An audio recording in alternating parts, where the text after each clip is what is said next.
Hey guys, it's Poochie. I just want to go over something really quick. If you have been watching my channel, for like a couple months, I've been telling people, change the way you do business on eBay. I was warning that the ban was coming, and then after it came, there's a lot of people who still didn't listen and just continued to do business as usual. And so now I've noticed that here's what they're getting. They're getting banned on eBay. They're getting MC011 or MC011 violations. And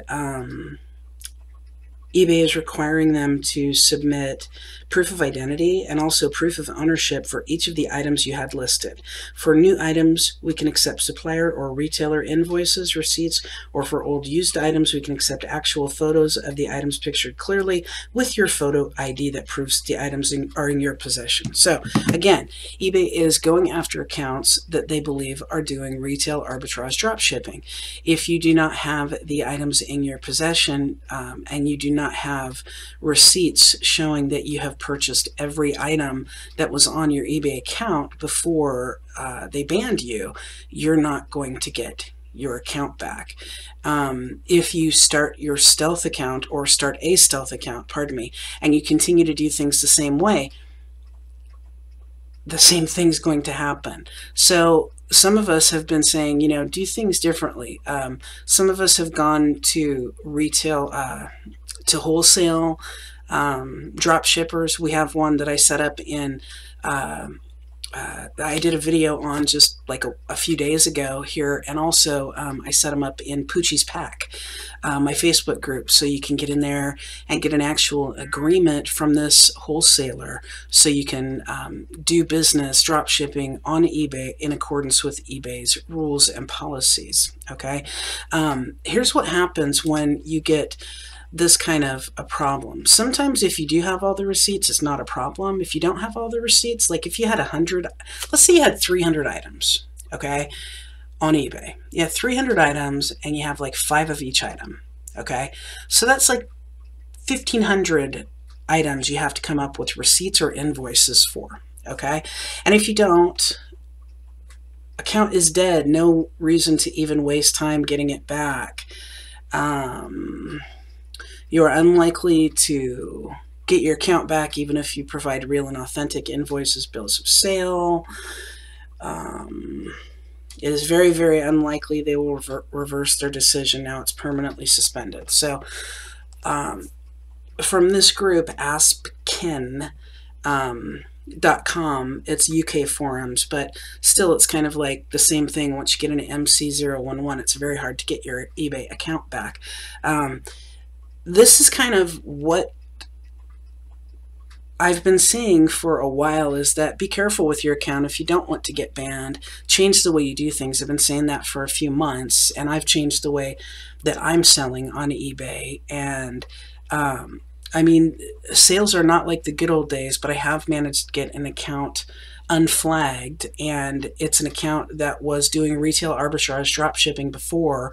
Now it is doing drop shipping with the wholesale supplier that I have in the Poochie's Pack Facebook group, and is scheduled at the next what do they call it, the next time they look at the account, the next evaluation, it's going to be a top-rated seller for the first time ever. That account has never been a top-rated seller before because of late shipments or other things. Never been a top-rated seller, so that's pretty exciting.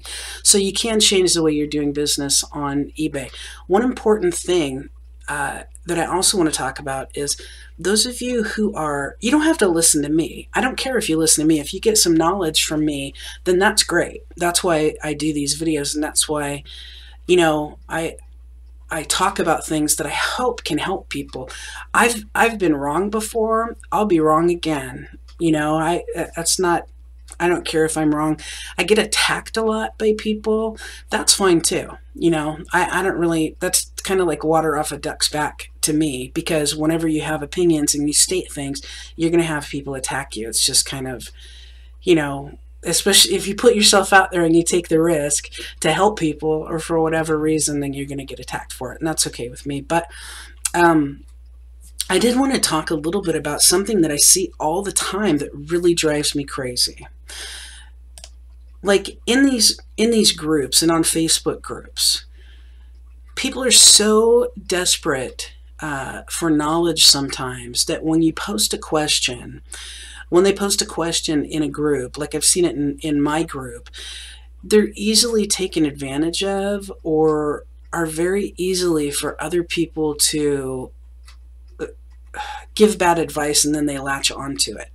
So if you're asking questions in a group, okay, if it's a Facebook group or no matter what kind of a group, make sure you know a little bit about the person who's answering your question, and don't just take them as if they sound like they know what they're talking about, they do. Because I've seen so many times, and in my group, I kind of police it because I don't like people getting bad advice. It really bothers me. So in my group, I'll kind of police it. And if somebody says, you know, give someone else bad advice, you know, I'll call them on it, even though it doesn't make me very popular. But I still do it because I don't want people to get bad advice and then move forward and have something like this happen, where somebody told you it was just fine to keep doing retail arbitrage drop shipping. How are they going to catch you? Just keep doing it. Who cares? They're never going to stop you. And then your account gets banned. So be careful who you listen to. If you don't know which direction to turn sometimes and which direction to go in, my advice has kind of always been to stand still. Because if you just stand still, chances are you aren't going to go in the wrong direction and make any mistakes. But make sure that who you're listening to knows what they're talking about. Again, you're welcome to join the Poochie's Pack Facebook group. We have a wholesale supplier in there that drop ships. Shipping is free on all items. I have done an Amazon bootcamp drop shipping course that was free, and have a lot of people drop shipping on Amazon now, making money and becoming successful at that. I have a eBay drop shipping manual course that I'm going to be doing as soon as I'm able to. I will be going to the ASD show in Las Vegas and representing in a couple weeks, and I will be posting videos from there, both to the Poochie's Pack Facebook group and hopefully on YouTube. Yeah, lots is going on. And again, the feedback exchange, that's brand new. It's a great way to get your feedback up and keep your metrics up, both on Amazon and on eBay. And again, it complies completely with the rules. Okay, so yeah, having said that, I hope you guys are having a great soon-to-be spring. Hope February was great for you. Remember, if you're selling on eBay, be careful. Because they are taking, I mean, it's like a shooting gallery. It seems like they're just picking you off. So if you're going to do the same things, chances are sooner or later your account's going to get picked off. It's happened to little sellers and big sellers. So thanks for watching, guys. Have a good one.